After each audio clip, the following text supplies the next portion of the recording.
Selamat pagi Ibu Hamil. Perkenalkan, saya Reana, saya nutrisionis dari Puskesmas Tegalrejo. Kali ini kita akan membahas tentang gizi untuk ibu hamil. Nah, kenapa ibu hamil itu harus memperhatikan nutrisi makan untuk ibu hamil? Karena pertumbuhan bayi itu tidak dimulai dari ketika bayi itu lahir, tetapi dimulainya ketika bayi itu masih ada di dalam kandungan, atau istilahnya kita kenal dengan 1000 HPK. Apa itu 1000 HPK?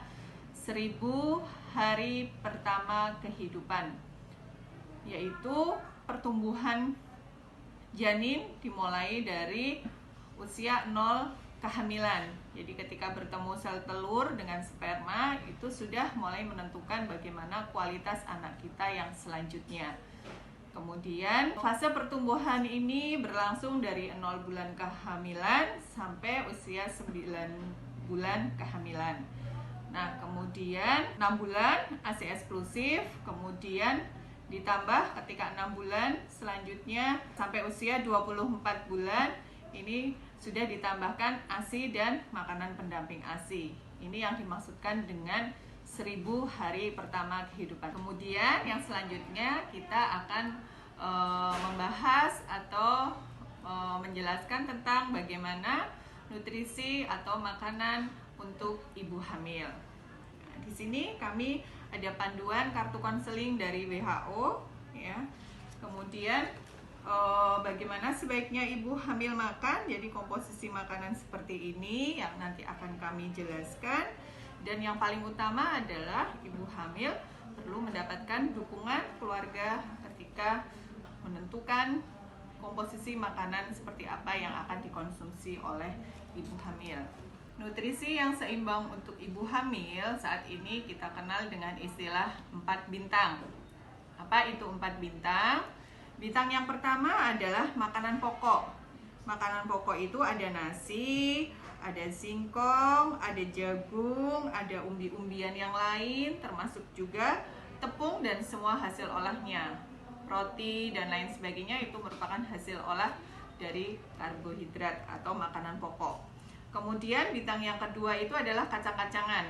Ada kacang merah, kacang tanah, kacang hijau, kemudian termasuk hasil olahnya. Ada tahu dan tempe, termasuk bintang kedua. Kemudian bintang ketiga itu adalah sayur dan buah-buahan.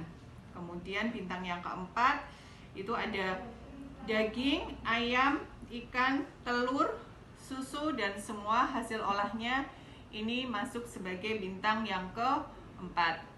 Nah, bagaimana sebaiknya ibu hamil ini mengkonsumsi makanan supaya bergizi seimbang?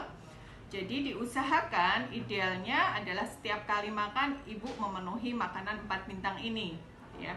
Ada bintang yang pertama makanan pokok, bintang yang kedua adalah kacang-kacangan dan semua hasil olahnya, bintang yang ketiga adalah sayur dan buah, kemudian bintang yang keempat adalah sumber hewani.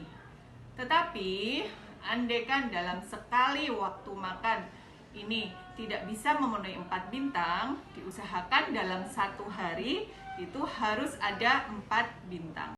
Selanjutnya, untuk porsi makan ibu hamil akan kami jelaskan sebagai berikut. Di sini kita bisa melihat kolom pertama itu adalah bahan makanannya, kemudian kolom kedua itu adalah kebutuhan gizi untuk wanita usia subur atau wanita yang tidak hamil. Kemudian kolom ketiga itu adalah untuk ibu hamil trimester 1 dan kolom yang keempat itu adalah untuk ibu hamil trimester 2 dan 3. Kemudian kolom yang selanjutnya adalah keterangan. Kebutuhan karbohidrat atau makanan pokok untuk wanita tidak hamil itu adalah 5 porsi. Untuk ibu hamil trimester 1 masih sama 5 porsi, kemudian untuk ibu hamil trimester 2 dan 3 meningkat 1 porsi, yaitu menjadi 6 porsi. Bagaimana cara kita menghitung 1 porsi makanan, 1 porsi karbohidrat yang akan kita konsumsi? Kita bisa menggunakan gelas belimbing, yaitu gelas ukuran rumah tangga yang biasa kita gunakan. Itu kemudian ibu masukkan nasi, kemudian kira-kira 3/4 gelas ya. Jadi tidak full 1 gelas, tetapi cukup 3/4 gelas, tapi tidak ditekan ya, nasinya hanya dimasukkan saja. Kemudian yang selanjutnya adalah kebutuhan protein hewani. Protein hewani itu misalnya ikan, ayam, telur, daging, dan susu. Untuk wanita tidak hamil atau wanita usia subur itu adalah 3 porsi. Kemudian mulai trimester 1 kehamilan ini sudah meningkat 1 porsi menjadi 4 porsi. Kemudian seberapa banyak satu porsinya itu kira-kiranya adalah 50 gram atau 1 potong sedang untuk protein hewani, atau kalau telur itu kira-kiranya adalah 1 butir telur. Kemudian untuk protein nabati untuk wanita tidak hamil atau wanita usia subur itu adalah 3 porsi. Kemudian untuk wanita hamil ini mulai trimester 1 sudah meningkat 1 porsi lebih banyak menjadi 4 porsi. Ukurannya juga sama, kira-kiranya adalah 1 potong sedang. Kalau kita menggunakan tempe, itu kira-kira tempe bungkus daun yang harga 1.003 itu adalah 1 potong. Atau kemudian kalau kita gunakan tahu, yang tahu ukuran korek api itu adalah ukurannya 2 korek api. Kemudian untuk sayuran pun mulai trimester 1 ini sudah meningkat 1 porsi lebih banyak.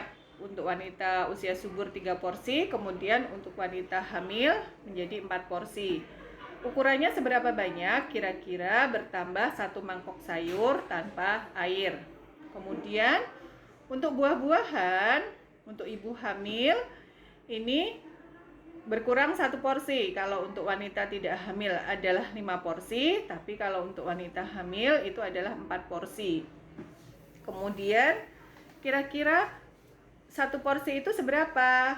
100 gram atau 1 potong sedang. Nah, kalau misalnya buah pisang Ambon itu dipilih yang kecil sehingga tidak sampai 100 gram ya. Kalau yang pisang Ambon besar itu 120 sampai 150 gram, tapi kita ambil yang ukurannya kecil atau sedang.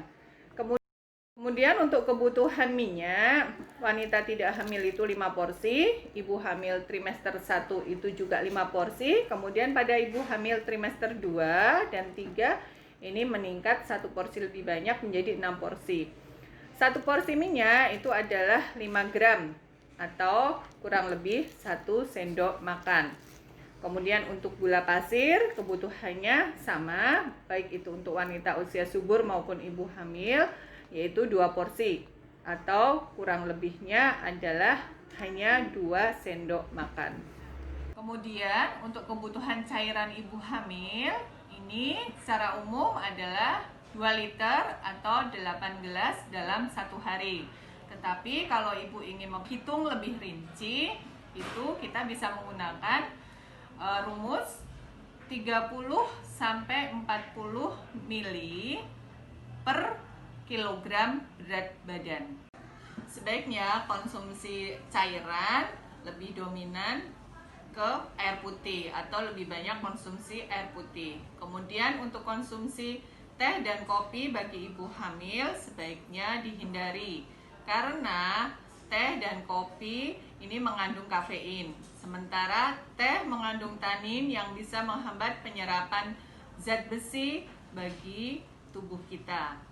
Nah, kemudian dari kebutuhan nutrisi yang tadi saya jelaskan, ini karena pada ibu hamil itu terjadi pengenceran darah atau volume darahnya ini menjadi lebih banyak dibanding wanita tidak hamil, sehingga ibu hamil itu perlu mendapatkan suplementasi tablet tambah darah.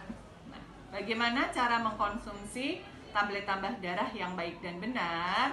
Cara mengkonsumsi tablet tambah darah yang baik dan benar sebaiknya dilakukan malam hari, tetapi tidak langsung setelah makan. Ada jeda 1-2 jam setelah makan. Kemudian ketika mengkonsumsi tablet tambah darah ini tidak bersamaan dengan teh, kopi, dan susu. Nah, Kenapa tidak boleh bersamaan dengan teh, kopi, dan susu? Karena susu ini mengandung kalsium yang dia bisa menghambat penyerapan Fe. Kemudian teh dan kopi mengandung tanin dan juga kafein yang bisa menghambat penyerapan Fe. Lebih baiknya mengkonsumsi tablet tambah darah ini bersamaan dengan air buah-buahan atau kita kenal dengan istilah jus. Nah, kemudian apabila tidak ada jus, boleh menggunakan air putih. Demikian tadi kami sampaikan tentang makanan untuk ibu hamil. Ada kurang lebihnya mohon maaf. Terima kasih.